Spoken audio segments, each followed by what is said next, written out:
Hello and welcome to ICS Arabia podcast. Today we have a special guest, Trish McGill. Welcome, Trish, to ICS Arabia. Thank you very much. Pleasure to be here. It's my pleasure, really. Trish currently is in the Netherlands. She works in Royal de Hoes, right? Yes. That's correct pronunciation. Okay. It's in the agriculture industry, and they produce food for all type of animals. This is interesting because I've never done any episode about this kind of field or this industry. So I'm looking forward to learn and discuss this with Trish. So Trish, why don't you tell us about yourself? Introduce yourself, please. When did you start in this area? And please go ahead. Sure. Well, first of all, thank you very much. I'm very excited to be part of this podcast. So, my history when it comes to cybersecurity goes quite a while back. I used to work in the military, and when you work in the military, you automatically roll into compliance, rules, and legislation. And then one day I found my passion in cybersecurity. And I think once you set foot in cybersecurity, if you really have a heart for it, you stay in it forever. For now, it's been over 25 years, and I think definitely this is the field I'll retire in.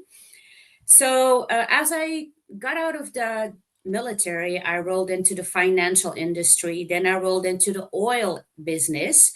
And I think when I switched to the oil business, the manufacturing part really got to my heart. Then, after I worked in the oil business for a few years, I moved over to the chemical industry. I spent some time in the chemical industry, and then I landed in the agricultural part. And for me, that was a complete eye opener because before I started here a few years ago, I never thought what an impact one piece of animal food can make on an entire environment and on the entire human population. Because if animals get sick and if we don't have animals, then the humans can't eat. So, yeah, and that's an amazing part to be part of this food chain. Nice. Could you tell us about the company? I mean, you told me it's a very old company. Definitely. Yes, Yeah. it's been the company has been for over 110 years. In the Netherlands, when you achieve 100 years, you become a royal company, which is an honor for us, of course. It's the third generation it is in, and the intention of the organization is to be a Oh, family focused company. You nice. feel that also in the DNA when we work together. Everything is focused around working together, helping each other, and being future proof. If you look up how large Royal de Heus is, you see we're a global, a huge organization and still growing. And once upon a time, it really only started in a very small town in the Netherlands, and now we have footprint globally. Nice. And what is your role in the company? So I am a senior subject matter expert for IT and OT and the deputy CISO. My role is to ensure whatever we design in our roadmaps within 1 to 3 years, that it has the current correct priority, that it is implemented globally, and that we monitor globally that all the new services that we implement, they actually continuously improve. And I think that's one of the best things we can do is instead of just building something and then forgetting about it, is that we capitalize on the investment that we've made by ongoingly get the most out of any security service that we provide. So that's my role. Nice. um, okay. So are you involved in OT security as well? Definitely. Mm. Uh, do you have like, I mean, specific role in OT security in the company or? Yeah, so high over, my role is whatever we do in IT, we also do in OT. Oh, So, what we do is when we build our roadmap, we always start with focusing on a small scope and testing our services in IT, whether it's a security operations center, secure remote access, privileged remote access, network segmentation. We carefully start building that in our IT environment and then see how the integration works with OT. Then once we have our lessons learned, we then cautiously step over into the OT environment. You see that whatever goes in IT really doesn't go in OT. So for us, it's very careful, very cautious. We would never just randomly start a pilot in our OT environment. So we usually put on our velvet gloves before we do anything. And yeah, because for us, production and faults in production is high risk. Yeah, absolutely. So that's not why we are here today in the podcast. I'm really interested to talk about the human factors and its important role in the industry. Um, could you tell us about how important is the human factors in the OT security or in the In cybersecurity world in general? cybersecurity, definitely. Yeah, so I usually get on my soapbox when we talk about this actual topic, because if you look around, currently we're in one of the busiest era of our lives.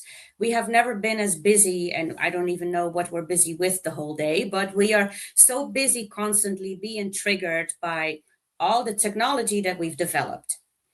But I think the human mind and the human brain hasn't adapted yet. It's too difficult. There's too many symptoms coming left and right.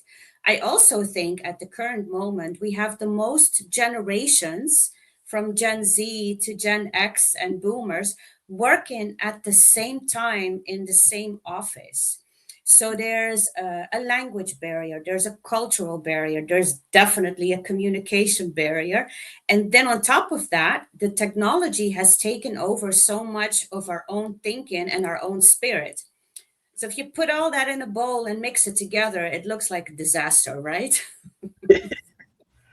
But I think number one, what we need to do is that we need to be very clear with everything we do, because I can say something to you, but you will interpret it differently because you have your own filters, you have your own mind, you have your own thoughts. And I see that in a lot of our meetings. And I see that also when we train our teams how to deliver our services across the world. Clarity and understanding and taking the time to invest in that is top priority, because technology and content anybody can learn, but Yeah. communicating in this busy world and understanding what we're saying and then acting upon it, yeah, that's stuff nobody really wants to spend time on, but it's critical now, and it'll become even more critical once we work together with our cobots and robots. Wow. Well, it's happening now. I mean, I just saw that the social media for AI just came out. It's called I don't know, cyber law or mod book, something like this. And you're not allowed to chat. You're only allowed to observe the AI agent chatting to each other, which is something we've never seen before.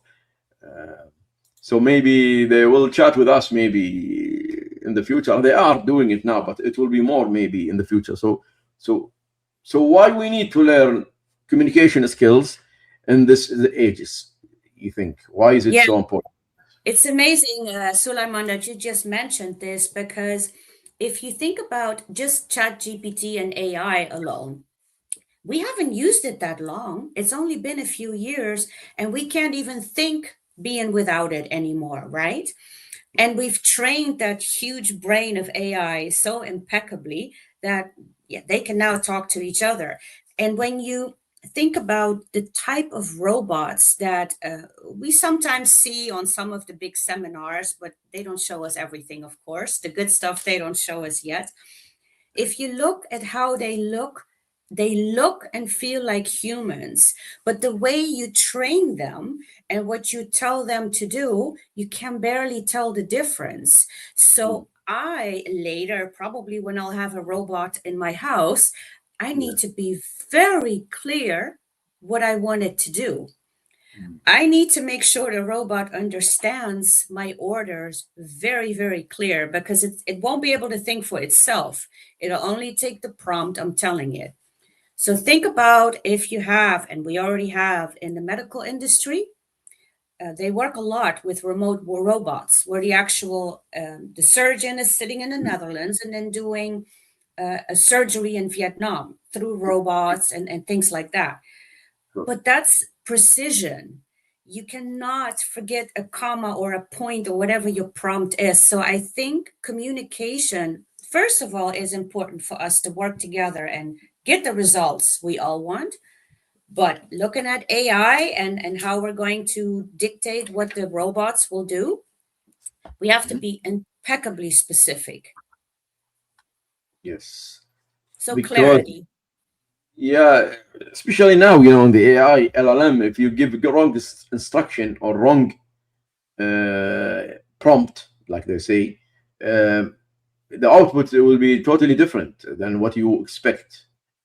Yes. Yes. Yes, and exactly. So a lot of the factories you already see, you see in many factories, there's only like two, three people walking around, and the rest is done by large machine robots. And it's only going to be more and more. But the programming, if you will, is so impeccably sensitive. So the communication that you're doing with the robot has to be very clear. So, and it's actually funny because if you look at how we interact as humans nowadays, how many times don't you think, "Yeah, that's not what I meant? I told you to do this. Why are you doing that?" So it's already as a human, we're not on the same level when communicating. So now in the future, we need to start talking to robots so they know exactly what we want them to do. So I think it's Yeah. a good test to work with all these generations so we can learn how to speak to each other. So, okay, as part of your role in the company as a security uh, head or security responsible for the factory international, do, do you consider what we've talked about, the communications and the robots, in the as part of the security program? Yes, absolutely. We have just acquired another large part of an organization in Asia. So we're growing even faster than we've anticipated, which is great. And so that's more people, more factories, more of everything. And currently, I have some activities that I've set within our own global department that I said we really need to start investing more time in communication.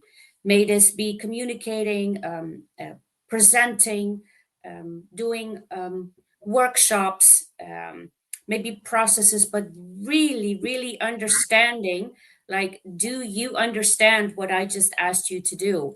And make the people also feel comfortable enough to challenge us. If there's an OT engineer and he says, "Yes, I understand what you do, but in our country, we're not going to do that because whatever the reason is."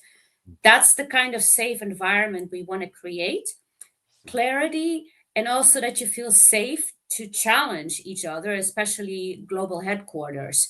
So we're really investing a lot of time in it's a soft side, right? You can't Yes. really touch it, but without that, yeah, you can read 100 books on how to configure a PLC, but you're not going to make it till the very end. Mm. Yeah, very true. I mean, especially if you see the technology history, normally the brain of the inventors, mostly if they don't have the resource or skill, they let somebody manage this side of them. For example, Yes. like what happened with Google and Apple, and you need different skills in the company to do certain tasks. Yeah.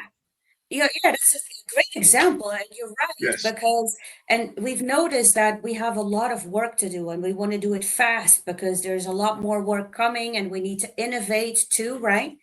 Hmm. But we've all said we need to take a little bit of time out to really invest in the communication because if we don't start injecting this now, then it's only going to pile up and it gets worse and explodes. And we need the humans, right? We need each other. We can't do it alone. I can't do it alone. So I rather have a whole team around me that we're all on the same level, we understand each other, and if we don't, we challenge each other. Yes. But what do you think of robots replacing humans? Are you intending in your company to do it? Yeah, so this is my personal, I love this part. So I talked to the head of innovation, and I asked him, so when do we get robots? When can we start working with robots? And it's, we do it in bits and pieces. The smart glasses that you can Yes. use with, yeah, with actual augmented reality. That is Yes. something that we're testing, because if we have an engineer in the Netherlands who needs a fact to fix a factory in Ethiopia, for instance, but Mhm. with the augmented reality, they can actually look with the other engineer and say, oh, I see you need to do this, now you need to do that. And it's easier to fix a PLC or anything else in a factory. So I think these little items, step by step, is going to show us and others, oh, this is really handy. What else can we do? Mm. Because I don't think you can get around it anymore. It's going to happen. And the only thing is, I know fear. People are scared. We all are, right? Yeah. People are scared. What are the robots? Are they going to replace us? Are they going to go totally crazy and do other stuff? We don't know that yet. So I think that's why the clarity and communication, which you see in prompting already, is one Mhm. of the core aspects we need to focus on, which brings us ready for the next step and the robots. Yes. Exactly. Yeah. And prompts are very important. But I think they are working now to make them understand us, even if we don't convey or write the right exact prompt. I think those big companies like OpenAI, and I think they are working on this to make it easier for us. Yeah, because do you have that too, like Yes. when you're talking to Copilot or Chat, you think that's not what I want. That's not what I asked you, right? But then, Yes. yeah. And then I think, okay, then my prompt wasn't clear enough. So I need to be even more clear. Exactly. Yes. Prompt engineering is a very, very important skill nowadays. Uh, so, I mean, why you looking forward to work with robots? You didn't tell me when you asked. Well, maybe I'm going to bite myself in the foot later on, but for now, because I think so, I work in technology. And I work in cyber, I work in OT, and that's part of my passion and my desire. I also still want to learn and grow. So you always have two choices. You stay in your job and you do the same job for the rest of your life, and that's fine. Okay. But I want to learn and grow, and I'm very inquisitive and very curious. I always want to know how things work. And I also see that in order to move with the world, you have to grow with technology. Mm. And it also helps me because it keeps me in a job, right? And I think it's really, if you look, I used to do a lot of keynotes about how the evolvement was from the first industrial revolution and then to industry 3.0, 4.0, 5.0, and then going Mm. into quantum technology. And every era was new for the people living then. The first machine 200 years ago was also new for the people back then. So I just think it's part of, yeah, evolvement and life. Yeah. I mean, yeah. I mean, everything new. People are react in general based on history. They always react out of fear, out of like you Yeah, said. Yeah. exactly. Yeah. They don't want to Yeah. change. Yeah, exactly. Yeah. Yes, and but we learn from history that the technology will keep going no matter what people feel or react. They will adapt or they will left behind. That's what's Yeah. happened. Well, absolutely, Sulaiman, what you're saying is completely true. That's history, right? Because one Mhm. day um, our podcast will be in the school books. It'll be history for other people, right? So yeah, so it's the evolvement, and it's the history and the changes, and you know, I do think one of the most other important aspect is to not lose your individual creativity, Mm. because the AI, robots, technology, you can tell it what to do, but your Yeah. individual creativity as a human is what's going to make you really strong. Yeah. I believe so. I believe so because I think the humans has a role that the machine maybe will not fulfill or not. Well, I agree. Yes, but the one condition, there is one condition. If you are taking, if you are really playing your role and taking control of the machine, not the other way around, then yes, you will be creative and you will be playing the human role. Otherwise, if you surrender to the machine, then yes, Yeah, then you'll be the yes. submissive one of the machine. That's very true. Because I have to really be very aware and challenge myself. Mhm. Is, do I want to ask AI this question, or Mm. can I just do this quicker? You know, Cool. so I'm really distinguishing, is this a task that is easy and I'll just let them do it so it's quicker? And do I use the capacity of my brain for the big stuff that is creative that AI cannot do? So, Nice. yeah, yeah. Yeah, that's a nice tip. I mean, for people who want to, who are afraid that the AI will make them duller or dumber or their muscle or their brain muscle weaker. That's a nice tip. I mean, your Yeah. Have you your approach. seen that, Sulaiman? They've already done the brain tests, right? Where they see people that use AI a lot, their gray Mhm. mass gets smaller and smaller. I heard Yeah. about it. Mm. Yeah. So, but there's also media, and I usually think of media. I don't know what to believe or not, right? But I think I am trying to be very aware of how I Mm. interact with AI. Am I, Cool. and yeah, so I don't, I'm very cautious that I want to preserve my talents, because my talents is what got me where I am now. Yeah. So yeah, so I try to really outsource to AI that makes my life easier. You Mm. know, the kind of tasks that are mundane and they're too much work, you really don't want to do it. Mm-hmm. That's for my assistant AI. Yeah. Exactly. I mean, I think there is an advantage of AI. Maybe not many people see. It allows you, if you think like yourself, like the way you act, it allows you to discover and know yourself more because you are now asking, shall I do this or no? By doing this continuously, you eventually you realize what you are good at, what you shouldn't outsource, and what you should do it yourself. So you'll know yourself more because you're not there is no uh, business, not so much I things to do. know.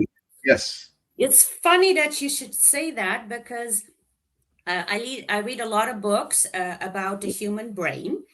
And now we're discovering that we are in charge of ourselves, right? We can do and think whatever we want. Mhm. That's good that we've discovered a lot more. So that means we can do and create in our brain whatever we want. So what you just said is, indeed, I'm trying to preserve my creativity with Mm. the clutter and the little lists and the little things to do. And I give that to my personal assistant, which is AI. Yeah, Yeah. exactly. You, Yeah. it's a tool. It's a tool, and it's very powerful tool. So just give it the like you said, the mundane and the repetitive tasks, and just do the deep work, the deep thinking yourself. And maybe I do it myself. If I have some, I want some ideas, some brainstorming. Sometimes I brainstorm with AI. Sometimes I do that, and it is Awesome. yes, Yeah. No, that's a good point, because you know how sometimes as a human you get stuck, right? You have a yeah, problem, and yeah, and you yeah, think, how do I fix that? And then I'll go for a walk, but sometimes that helps, right? Going for a walk. very much, very Yeah. much. And then I talked to AI and I said, I have this, this, this, and this. And then AI says, well, you could do this, this, and that. And I'm like, this, I won't, this. I'm like, oh, that's a brilliant idea. Yeah. Now I can go one step further and I'm no longer stuck. Yeah. Yeah, I noticed, especially if you are a thinking person, deep and maybe deep thinker, it levels you up faster because once it gives you the spark, then you go up, and then you stuck again. You ask, then it will give you a hint, then you level up. I think the speed of innovation, I think, will be faster because Yeah. yes. What do you Yeah. think? I think that's a good point, what you're saying. And actually, these two things that you just said too, those should be the instructions on for powerful users of AI, but actually for everyone. But you know how we are as humans, we invent something first and then we Yes. think of the damage it can do. And Yeah. then we put the rules and then we change it, just like we invented a car and then we thought, oh, now we need traffic lights, so Yes. it's the same with AI and with the phones, right? The smartphones too. We invented it and now we discover people are addicted to it. We invent Yes. AI, now we discover people can't function anymore with their own brains. So, but that's just the evolvement of technology. That's history. Yes. I mean, the technical people invent the ideas, the business people apply, make them happen, and then they call the philosophers and the law people and the deep think tanks people come and help us with the issues, the philosophical issues, ethical issues. Yeah. They come later always. They always come Yeah. later. Yeah. Yes. And it's true, and you see that repeatedly over and over again. And I think that is just the nature of the human, how the human operates. Yeah. Yes. Exactly. You cannot think before it happens, which is very rare. Normally, it's after that. Yeah. All right. So how can we look at the cybersecurity world in the lens of what we've just talked about?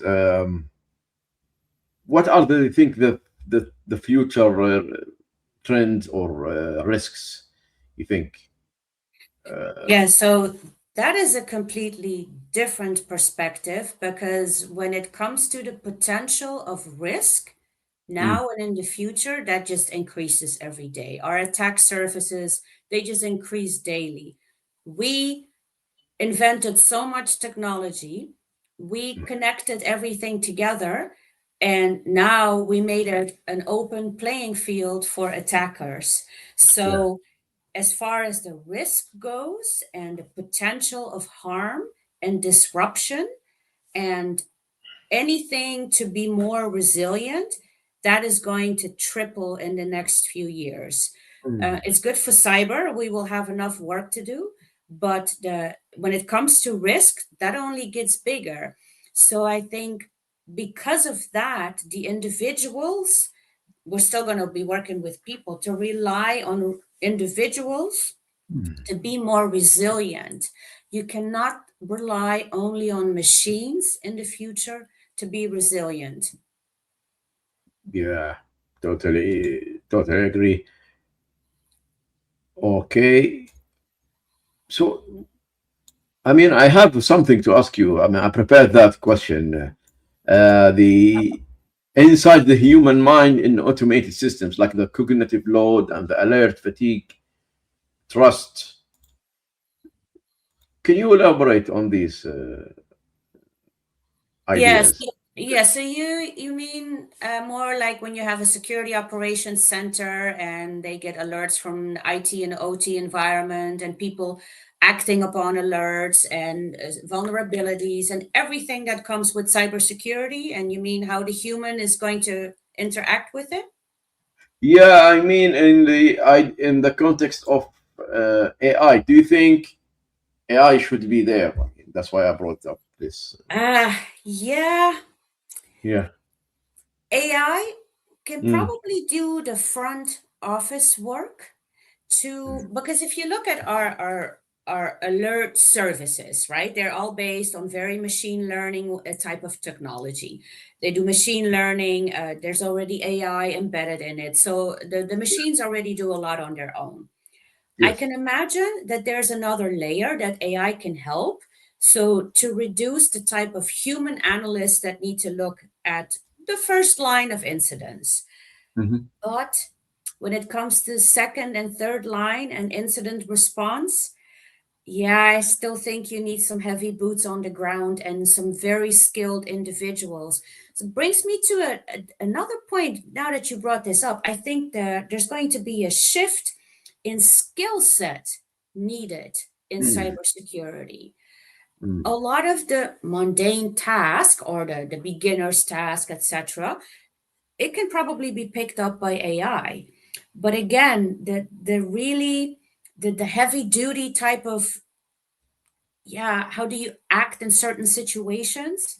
Yeah, I think the skill set is going to change by having some very heavy human mind type of people to know how to respond in incidents.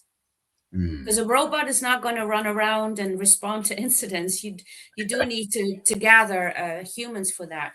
So yeah, in short, yes, AI can take Mm. over some tasks, but till a certain line.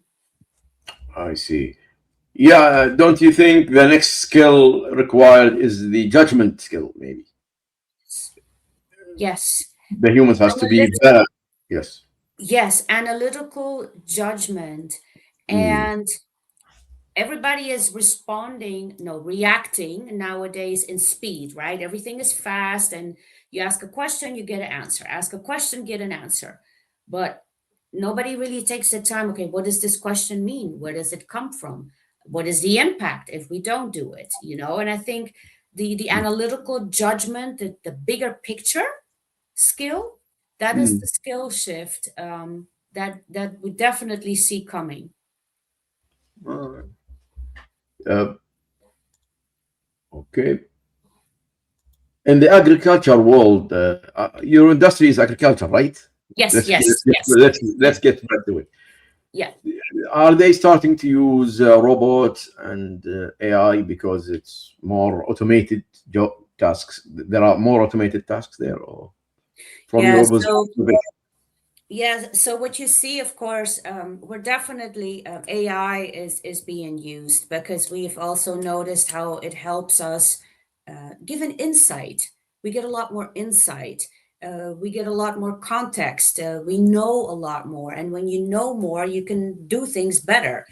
So AI, absolutely. We're also very cautious with AI by doing it securely because we of course have also be cautious when it comes to cybersecurity.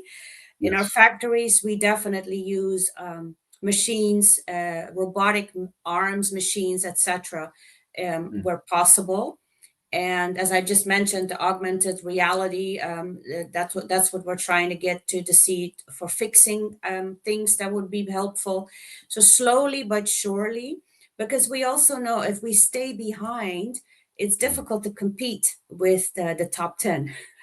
Yeah. And you need in business, you need efficiency and speed, and because Yes, you are a big company, so this is very important. yes, efficiency, speed, and Yeah, precision. Yes, efficiency is especially, I think, in your field, you depend a lot on sensors and like especially the humidity, whatever, in the agriculture world, they use a lot of IoTs, stuff like that, and to get a lot of data, and this and you need AI for that to analyze the metrics and the data, stuff like that.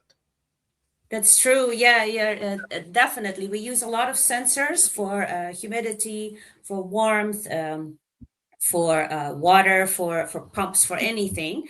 And our farms, of course, the farmers nowadays, you know how farmers used to not be very modern. Well, nowadays, when you go to farms and to silos, It's very modern. Yeah, tablets are Special, being used, sensors are being used. So yes.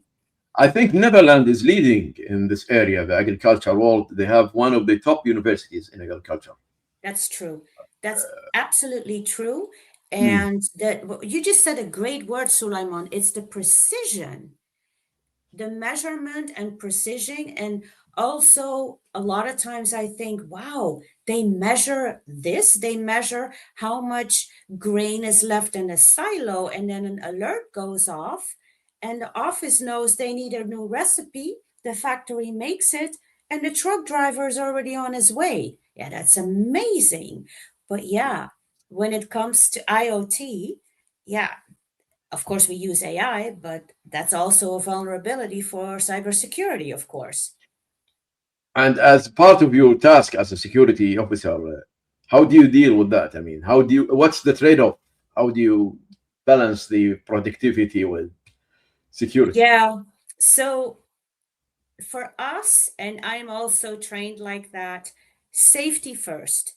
If there's a safety issue, everybody's on board. So Mm, safety is always first for the human. And then the mm, second thing, nothing stops production. of So I course. will never walk around in a factory with an audit sheet and saying, stop production, stop production. No, I respect the continuous operation of production. I know how much time goes in a total stop. I know how much time, or even in a small stop. So I know that. It's a trade off and risk acceptance. And if the risk gets accepted and it gets registered and it gets discussed, it's, yeah, it's like you balance on a scale. You can't Mm, possibly do everything, so it's a trade-off. Yeah. yeah, especially in Europe, you have NIS2 regulations, and Yes. Yes. And so Suleiman, do you have something like that also in your country, like a NIS too? we, we have not we don't have a national one right now. So everybody uses different standards available worldwide right now, and there is no law yet in Kuwait similar to NIS2 that imposes OT cybersecurity practices. Not yet in Kuwait. There is in Saudi Arabia. They've just started.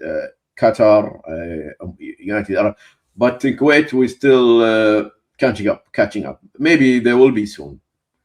So Yeah, there's got to be, right? I think there's a lot of countries that say they have to, right? You can't lag mm, behind anymore.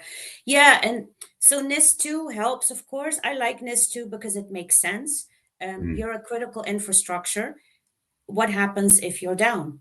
So, funny enough, believe it mm. or not, agriculture does not need to do NIS2. Okay, that's new for me. No.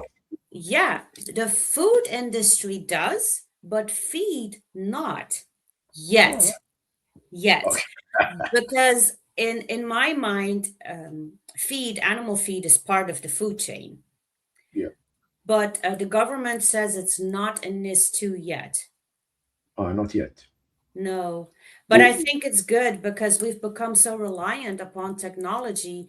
Can you imagine if the water is no longer working, or if our heater doesn't mm, work, or food is not available? So, yeah, I think NIS2 is good. I think any regulation helps. Like we just said earlier, right? We yep. invent it first and then we do a regulation. Yes. And why it's not in the list yet, from their perspective? I I personally think it's because there's so much work to do Yeah. that they have to start first with what's most Well, important. yeah. Yes. And then slowly move to the next.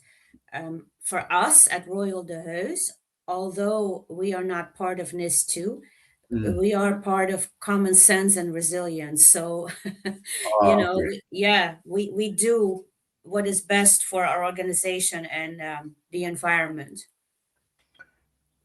So, what is the impact if an organization like yours get attacked or hacked?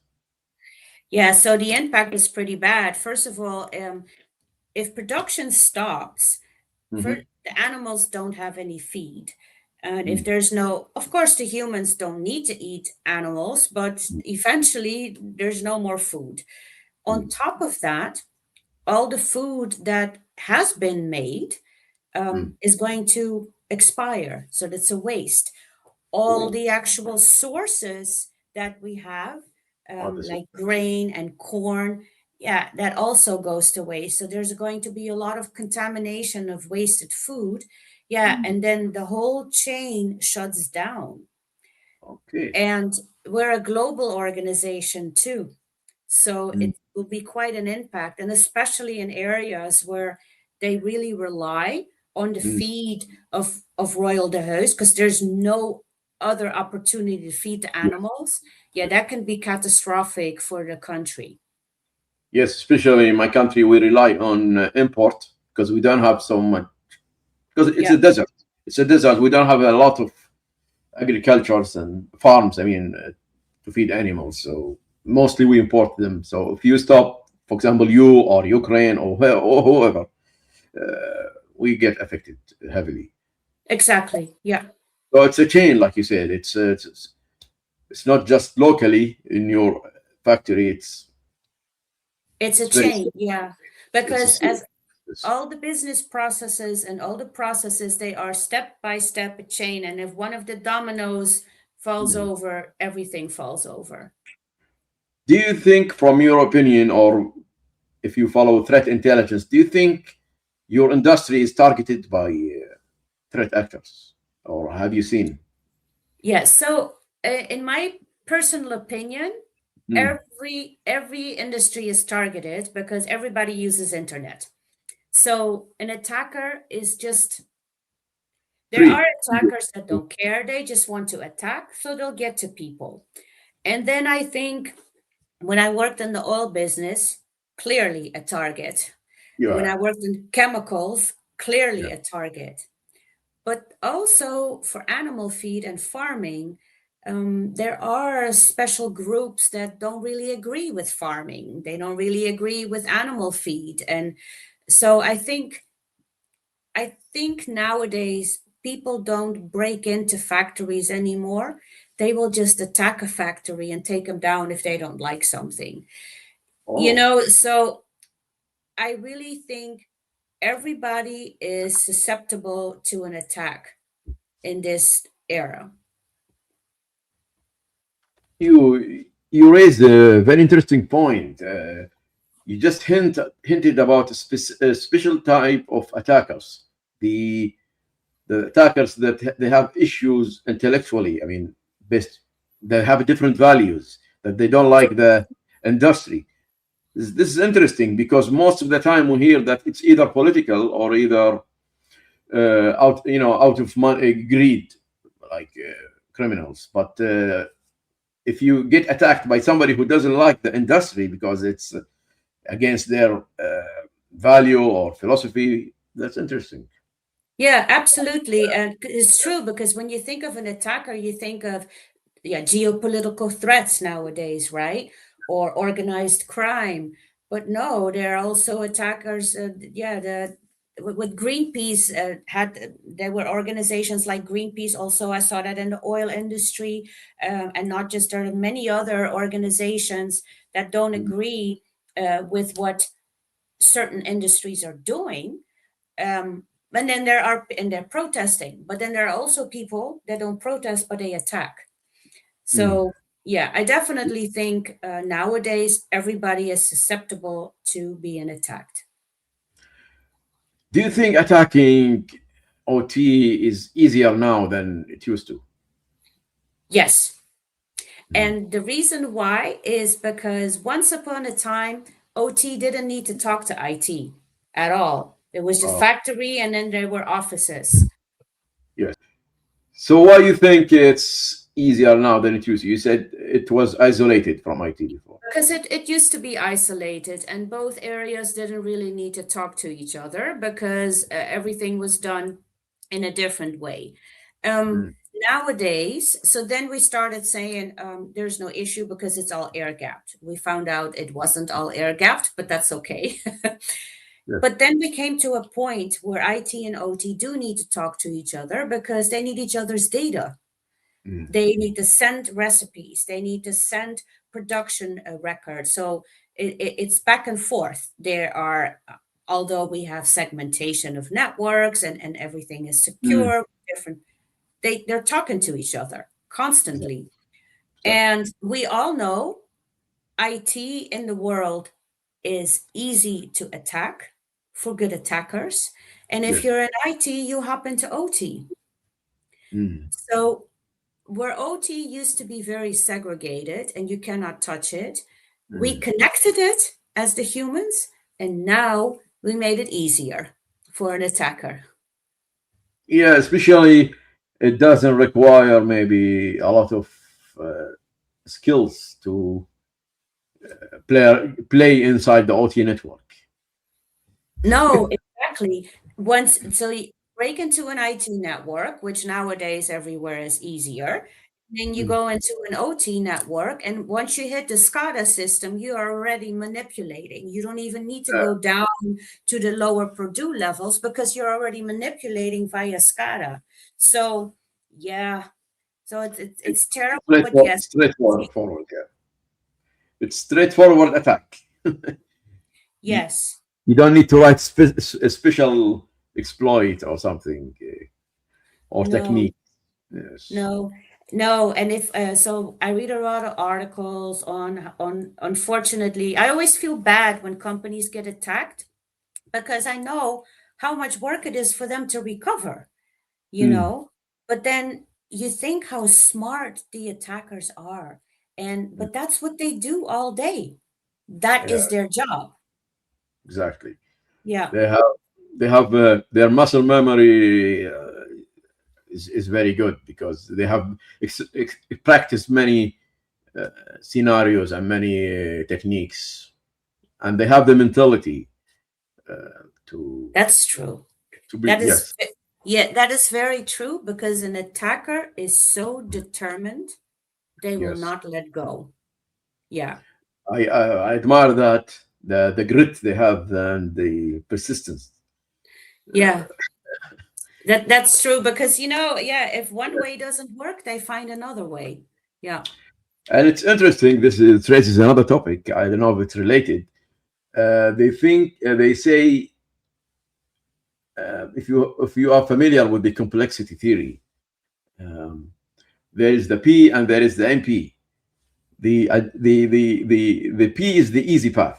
The MP is not the straightforward path. It's difficult to observe, but it's difficult to do it. It's like a puzzle. When you solve a Sudoku, it's when it's done, it's easy to look at it and say, yeah, it is fine. But to do it, it requires. It's not easy. It's not as straightforward. So there is a metaphor that they are making the attackers look like the complex one, the MP, the attacks, the hackers, while the defenders they always act in the P area, which is why most of the time they fail because they think the attackers are like them. If you know what I mean. Yeah, no, that's absolutely true. And Yes. because it goes to the point that as cybersecurity, well, we say we have these services in place, we are protecting, we have this and we that, but we're doing it from a business standpoint and from a good guy standpoint. We're not doing it from I have a mission, I have to get to it, Mm. and and I will succeed. Mm. So we're doing it with a complete different mindset. Yeah, Yes. that's true. Yeah. I mean, okay. Um, so, where do you think the OT security is going in the future? Yeah. So OT security, if you look at some of the factories in the world, whatever industry you're in, right, whatever critical infrastructure you're in, have you walked around it and seen how much old equipment there still is? Equipment that's been there like 30 years and has been made to last another 30 years and functions fine, will never be touched. I don't see that phasing out anytime soon. I know we are adding and we are replacing, but the amount of industry I have seen that still works if you don't touch it is quite grand. So I think so IT, the whole technology from the first computer, a DOS computer or the AS400, all the way to where we are now in the cloud, that can go rapidly, and keeps evolving. I think Yes. OT is going to be very slow to evolve into being more innovative when it comes to technology. We will add and maybe we will build new factories, but I think the mentality will still be there. If it's not broken, don't touch it because it works fine. Mm. So, yeah, I think that the actual involvement in OT is going to be slower. Mm. Yeah, I think so. So what does leave us, the OT security people? I mean, do we have to invent new ways to go around this, to fix this, or shall we just watch? Yeah. So, in OT, you know how if you have an old server and it's end of life, you just go to management and said it's end of life, we are going to be attacked. We need a new server, we need a new update, and you get it. Yeah. So Yes. in OT, it doesn't go like that, right? We don't replace a new machine. Yeah, it's old, we need to replace it. So I think we need to look at it more from a holistic view, and the plant engineer is your best friend, right? That he's or she is responsible for the entire factory. So I think it'll be a matter of uh, slowly giving them more visibility of the risk that is increasing, and let them make the judgment how much risk they're willing to take Yeah. before they innovate their factory. Because ultimately, I have seen factory managers with the biggest responsibility and accountability ever. They really own the factory.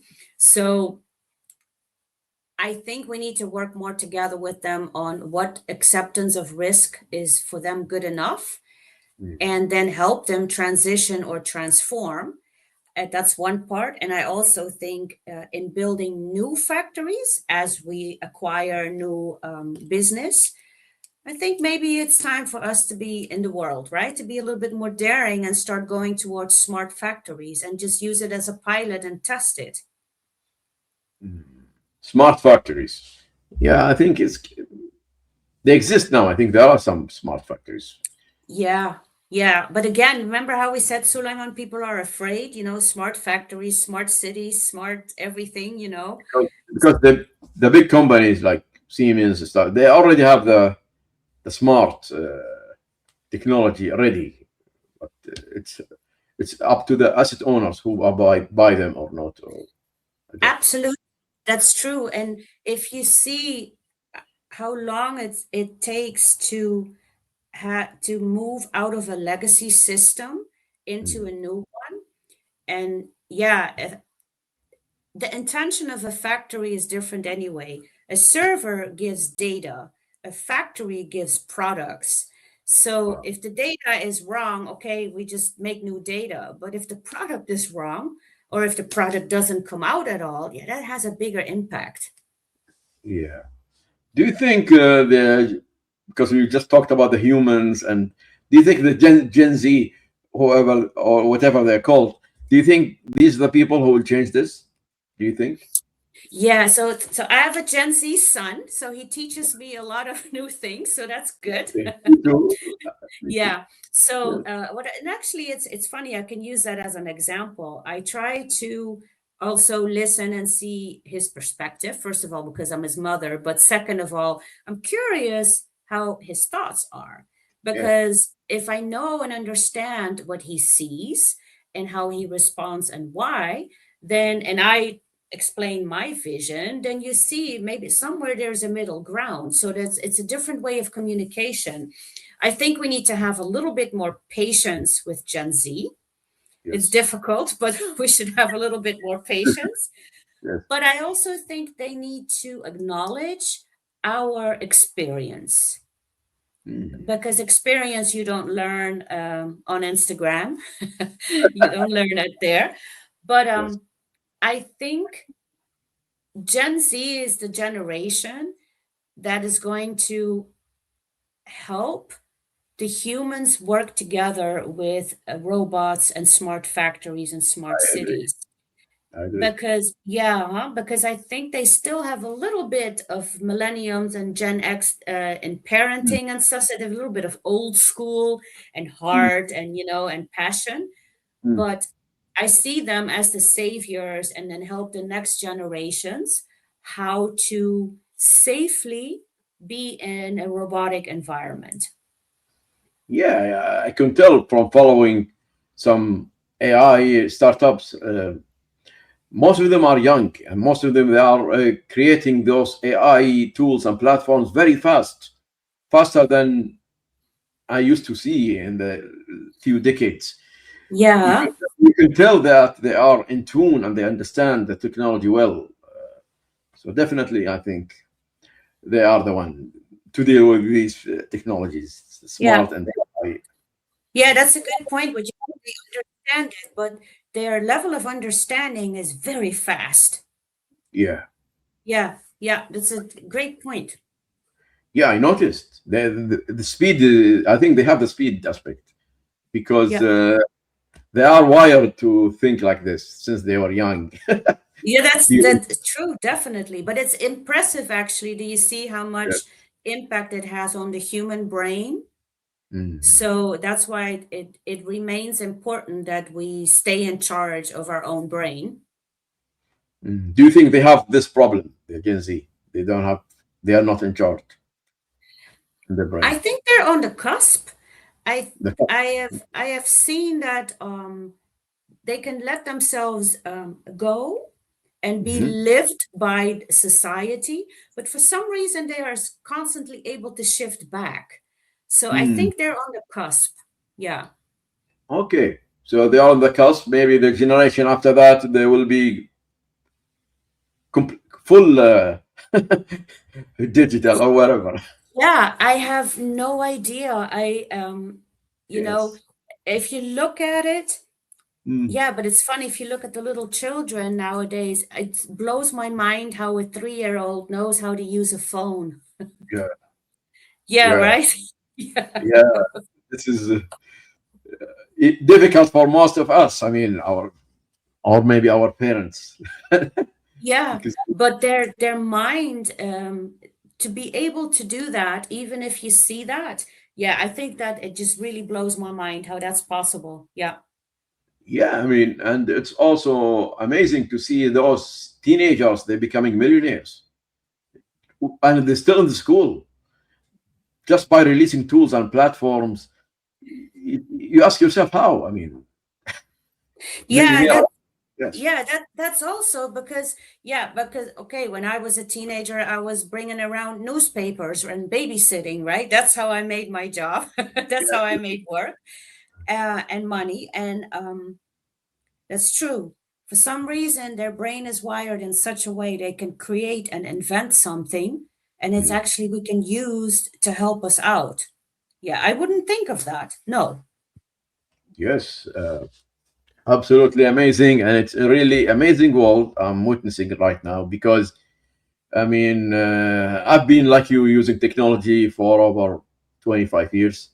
So I've seen the shifts and the advancement of technology, but I'm really now I'm blown up, every time I see something happening, like the social media for AI and the agentic AI that's doing everything for what we used to do manually.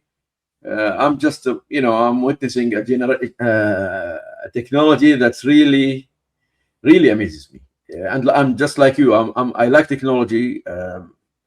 It's just the speed is unprecedented. It is, huh? Yeah. Yes.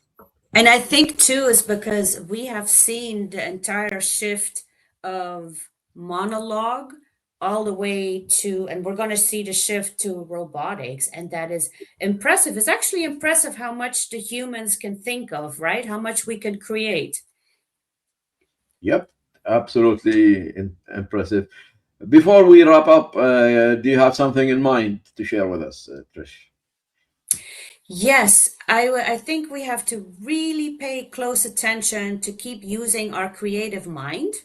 Yes. And yeah, and definitely always stay sharp. Yeah, we have to stay very sharp. Okay. Before we finish, can you tell us three tips or any number for the audience that they lost the sharpness? How they get it back? Could you give us them some a list of advice, please? Yeah, definitely. Yeah, I need to remind myself every day. So I think number one, and this is important, and we used to know that, are the basics. You have to Hmm. take good care of yourself Okay. because our jobs are quite they're quite extensive. They're quite heavy duty. So we need to sleep, eat, walk, do all those good things to ourselves because that's how we preserve our brain and stay sharp. So Yes. that is just how the human body works.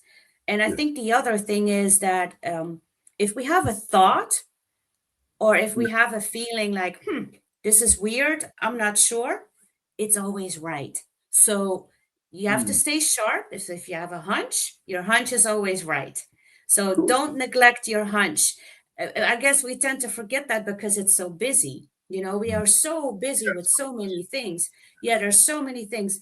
And I think then the last one, my favorite, is you can only do one thing at a time. Yeah. True. True. Sometimes we forget ourselves and we get overwhelmed again. It is right. Yeah. Yeah. We lose it. But Yes. yeah, I really think, you have to take care of yourself. Your hunch works together with your brain. We know how the vagus nerve goes all the way from where your hunch feeling is to your brain. That is just human nature. So use that. We have a lot of technology. So use what the human nature gave you. And really, multitasking is not a thing. That's when you make mistakes. That's Yeah. how, if you're multitasking, you cannot stay sharp. You can only stay sharp if you do one thing at a time. Yeah. Very true. Very true. And also, I will mention the tip that you mentioned before you ask AI. Ask yourself, stop for a while. Should I use AI or not? Yeah, That was yeah, that's indeed. We talked about that one. Oh, absolutely. Because once you become lazy, your yes. brain is going to be lazy too. It's like a muscle. Yeah. Yeah, Keep for keep sure. it Yeah, that's a keep it good sharp. one. Yeah. And also, I read the tip: if you find your mind lazy or weak, stay away from anything for a walk and start memorizing things, analyzing things. This will you will notice that your brain is start to like flex a little bit. Force it to think or memorize stuff, or because the memory is very important part of the muscle. Yeah, that is true because if I'm overwhelmed, we all are overwhelmed, right? Then I Yes. go for a walk and within 10 minutes I completely forgot what I was overwhelmed about. I completely forgot. And I'm Yeah, good. Yeah, I'm thinking about new stuff. Yeah. it's amazing. It's like something hijacked your brain, Yeah.